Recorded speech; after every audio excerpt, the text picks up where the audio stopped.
Alors, objectif atteint aujourd'hui, qu'est-ce qui se passe? Ah bah oui, même au-delà, on pensait pas dès le matin remplir autant la salle, on pensait que ça allait plutôt arriver dans la journée. Donc un peu de stress à l'ouverture ce matin avec la file de voitures qui arrivait, mais bon, c'est bon, on est content. C'était quoi l'objectif de la salle? C'est quoi l'objectif de la salle? Ah bah, l'objectif, c'est de pouvoir permettre aux personnes de profiter d'un lieu de qualité supérieure à ce qu'on proposait avant, de taille supérieure, organiser des événements aussi d'ampleur supérieure à ce qu'on proposait avant.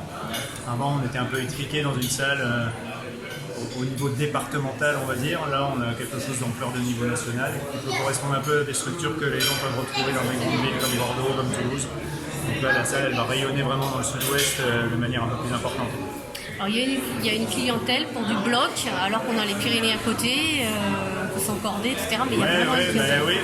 Quand j'ai ouvert il y a 5 ans la salle de billard, très peu de public venait spontanément. Il a fallu leur faire découvrir l'activité parce que c'est une activité qui existe à l'extérieur mais qui est peu pratiquée dans le coin. Contrairement aux Pyrénées orientales par exemple, où il y a beaucoup plus de pratiquants extérieurs de bloc et d'ailleurs beaucoup plus de salles également.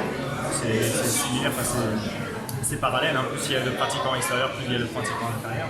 Et puis là, en fait, on a réussi à prouver aux gens qui pratiquaient l'escalade encordée ou l'alpinisme que le bloc c'était complémentaire, que ça pouvait être une activité qui puisse leur permettre à eux de progresser, de s'entraîner pendant la semaine ou sur les jours de mauvais temps.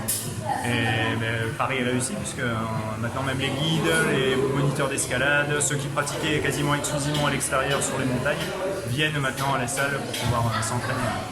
Et donc cette salle, c'est aussi une salle où des entreprises peuvent privatiser des lieux, vous pouvez servir à manger, vous avez un cuisinier aussi maison. Exactement. Donc ça dépasse juste la grimpe. Juste la partie bloc, escalade, c'est un lieu de vie. L'idée de toute façon depuis le départ, c'est de proposer un lieu de vie un peu alternatif où on puisse faire à la fois du sport, mais aussi manger quelque chose de qualité avec des producteurs de saison, des produits de saison issus de producteurs locaux, un cuisinier qui fait tout sur place, une salle de réunion où les gens ils vont pouvoir profiter à la fois de l'espace restaurant, de l'activité, faire une activité sportive, mais aussi pouvoir projeter une formation. Donc il y a vraiment une synergie de différents publics qui va pouvoir venir, à la fois des sportifs, des personnes qui viennent pour un événement d'entreprise, des gens qui prennent des cours, des centres de loisirs qui viennent faire découvrir l'activité. C'est un lieu de vie. Il manque plus qu'un arrêt de bus. Il manque plus qu'un arrêt de bus un peu plus près, ça a été demandé, pour l'instant c'est pas encore dans les clous. Les plus proches ils sont à 500 mètres, c'est un peu loin, du parking supplémentaire, un nom de voirie également, parce que la ville pour l'instant on ne peut pas nous donner de nom à la rue. Donc heureusement on est visible depuis la rocade, mais il manque encore quelques trucs quand même.